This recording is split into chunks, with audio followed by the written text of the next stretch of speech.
we should need. Those things, the pursuit of which determines our behavior, organizes our minds.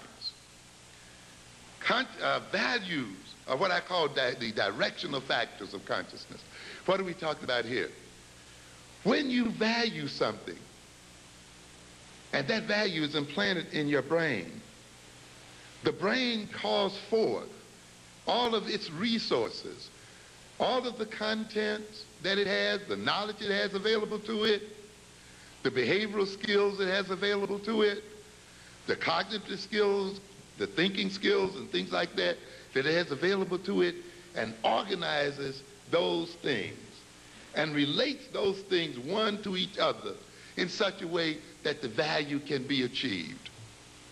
When we then think about something that we value and we want to realize something that we value, we consciously or unconsciously assess our minds and say, do I have the relevant knowledge? Do I have the relevant skills? Do I have the relevant thinking and cognitive skills so that we can organize these knowledge and skills in a way that we can achieve those values? If we believe we have those skills, if we believe we have the contents, if we appropriately organize those contents through thought, then we pursue those values. And chances are we may realize those values. If though we have those values and we assess ourselves, we recognize that we don't have the appropriate skills, we don't have the appropriate knowledge and content, we don't have the appropriate thought styles and so forth, we then say, well, maybe we should develop the requisite skills. Maybe we should learn the requisite knowledge. Maybe we should develop the means of thinking.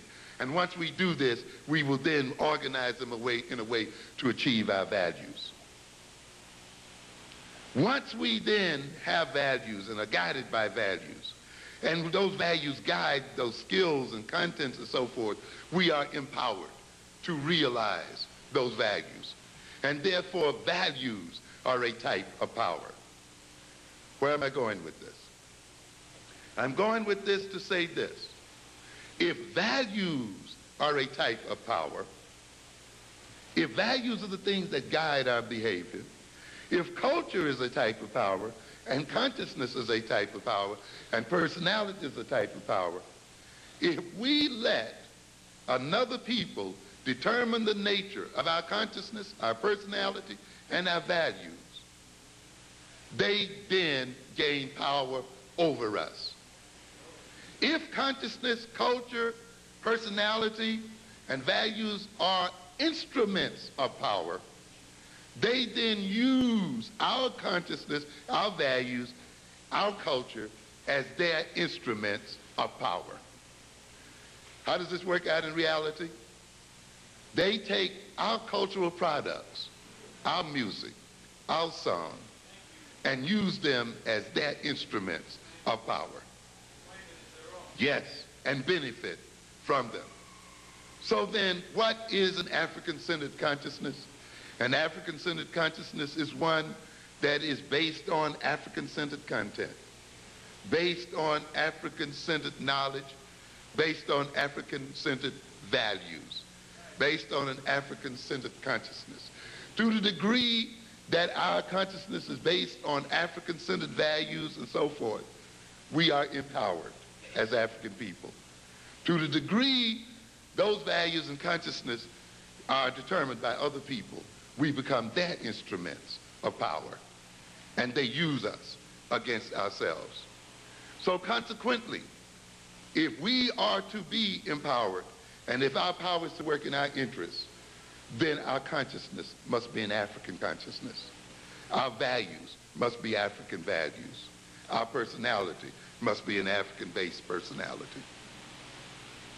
If not, we may suffer first ethnocide and then genocide. What are we saying? It means that our culture will not be functional in a way that it protects our interests. We must then, as a people, develop a new African consciousness, an African-centered consciousness, and that means we must develop it based on an African history, African culture, and African values.